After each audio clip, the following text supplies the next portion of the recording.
The agent for Anthony Davis has informed the New Orleans Pelicans that he has no intention of signing an extension and, as a matter of fact, has requested a trade. Anthony Davis, by hiring Rich Paul and by putting this out there now, is letting the entire league know, I want to play for the Lakers and only the Lakers. Execute Order 66. The Pelicans have agreed to finally trade Anthony Davis to the Lakers. The next day. Number one pick in the 2019 NBA draft goes to the New Orleans Pelicans. Do you smell it? That smell. The kind of smelly smell. A smelly smell that smells smelly. The three-team blockbuster trade finalized late Saturday night.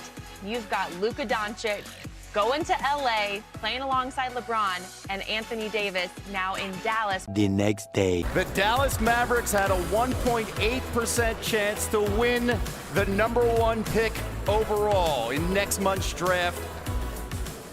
They had never won the lottery. You can't keep getting away with it!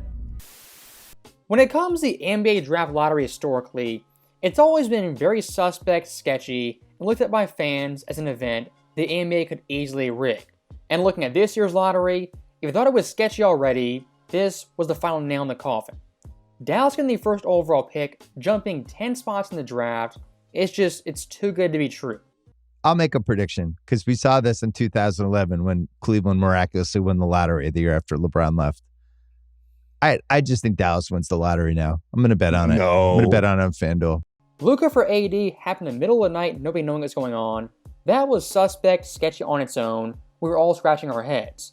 But now Dallas in the first overall pick, it all makes sense. A package of Cooper Flag Anthony Davis being traded for Luka Doncic, that's a pretty fair trade, a trade I might do.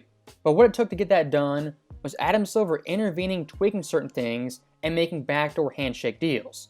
For a vast majority of NBA fans, including myself, the lottery to us is 100% rigged.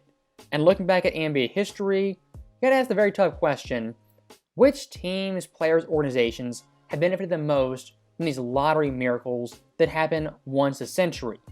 The answer to that question is quite simple. The guy who benefits the most is LeBron James. The number one pick in the 2011 NBA draft belongs to the Cleveland Cavaliers. That the number one pick in the 2014 NBA draft goes to the Cleveland Cavaliers. I just think, enough. We're sorry LeBron left Cleveland, but enough with the karma for Cleveland. I wish anybody else had won. How about this? We just talked about it. You take Embiid, you have Kyrie. LeBron James returns. Many months later. Number 23, LeBron James!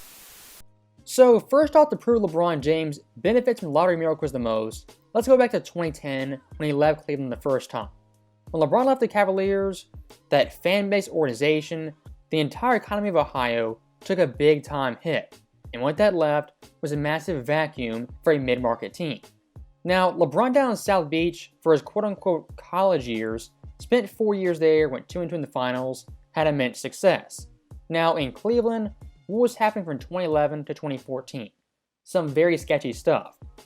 The Cavs in that 4-year run got the first overall pick, not once, twice, but 3 separate times. I know what you're going to say. Well, the Cavs, they sucked, they were awful, they were the worst team in the league. That's what happens. And look, the Cavs, they were bad, but they weren't that bad, and they weren't that lucky. Since the NBA-ABA merger in 1977, when they added those teams to the league, no NBA team in league history besides Cleveland has gotten 3 first overall picks in a 4-year run. Totally unexpected. Cleveland only had the 1.7% odds to move up. Shocker. I'm picking up your sarcasm. Listen, man, during the ball drop, during the lottery drop, Cleveland got the number one pick. I just don't think that was just. Whoa, what are you coincidence. saying? And look at 2011 first when they got Kyrie Irving. This year Cleveland was not a good team, but that first overall pick wasn't the Cavs' pick. The pick that got Kyrie Irving was a pick via the Clippers. The odd that pick for the Cavaliers was the first overall pick was at 2.8% chance. out of the entire draft lottery, the 8th highest odds. So that Clippers pick, what happened with it, it moved up 7 spots, much higher than anticipated. And what you got from that, not only the first overall pick, but a generational prospect in Kyrie Irving, a future Hall of Famer. Now look at 2013, Anthony Bennett. This one, the least suspect draft.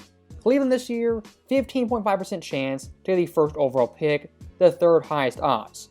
So yes, they moved up, but it was only 2 spots. They were a really bad team. Is that kind of lucky? I guess you could say it's lucky. Is it Hail Mary lucky? No. Now 2014, the Andrew Wiggins draft. This one, highly suspect. The Cavaliers' percentage in their first overall pick was at 1.7. Out of that year's lottery, it ranked 9th. And what happened by sheer coincidence? They moved up 8 spots.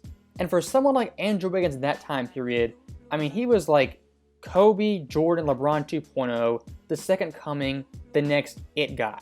The Cleveland Cavaliers select Andrew. 3 days later. The Cavaliers and Minnesota Timberwolves have agreed on a deal that will send All-Star Kevin Love to Cleveland in exchange for both first overall pick Canadians Wiggins and Anthony Bennett, as well as a protected 2015 first rounder. Everything is proceeding as I have foreseen. The day Andrew Wiggins was drafted was June 26, 2014.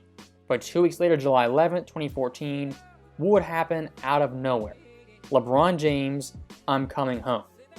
Now, this in the moment, a feel-good story, LeBron James going home, gonna fulfill his destiny. In the moment, that's what everyone thought. 10 years later, it's a little bit more sinister. As looking at someone like Wiggins, what he was in reality was the final chess piece to get LeBron James his much-needed help in Cleveland that he didn't have in his first stint. And Wiggins being that chess piece, I mean, he got a pretty hefty haul in All-Star Kevin Love, who at that time was a top 15 player, a bona fide superstar. 31 points, 31 rebounds in 40 minutes. And trying to win it here. Love! Got it!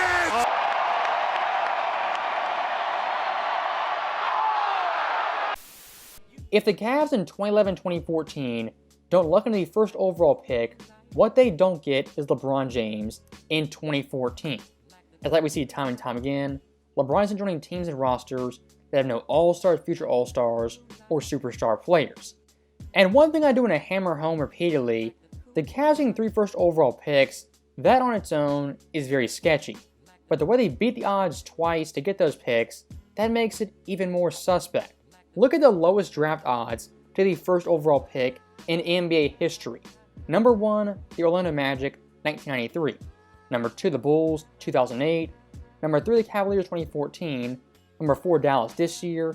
And number 5, Cleveland in 2011. So what are the odds Cleveland not once but twice beats the odds at an historic rate? If you ask me, those odds are not great. And look at that 4th spot, the Dallas Mavericks, and that backdoor handshake deal to get Luka to LA. There's something going on around here that just don't add up. Now, like we saw in the Dallas Lakers trade, where they sent Luka to LA, got that backdoor handshake deal, got Davis and Flagg, had that amazing lottery luck. Back in 2019, the exact same thing happened with Anthony Davis. As looking at Davis in New Orleans, the most blatant example of collusion, the NBA intervening and putting their finger on the scale. Anthony Davis, September 23, 2018, who his agent became, was Rich Paul of Clutch Sports. 19 games into that season with his new agent Rich Paul, what happens January 28, 2019? AD for the first time ever demands a trade. It's not just a trade, he has demands. His biggest demand, going to the Lakers. And guess, just by sheer coincidence, who's on the Lakers in 2019? LeBron James, best friend of Rich Paul. Like this era for me, I have to say this LeBron James-led era where players are exchanging jerseys, and I'm hearing a top flight player saying he wants to go play for a contender when it used to be your best player made you a contender. I mean, do you think we might get to that point where Adam Silver steps in and there's a player who owns an agency with an agent that's shared with the best player that's come out to say that I want to get traded? No, I certainly think it puts everybody's antenna up in the league office. The commissioner should fine, a guy like Rich Paul in Clutch Sports, because you're talking about bullying small market teams and the letting go of talent. Now here's the part everyone forgets.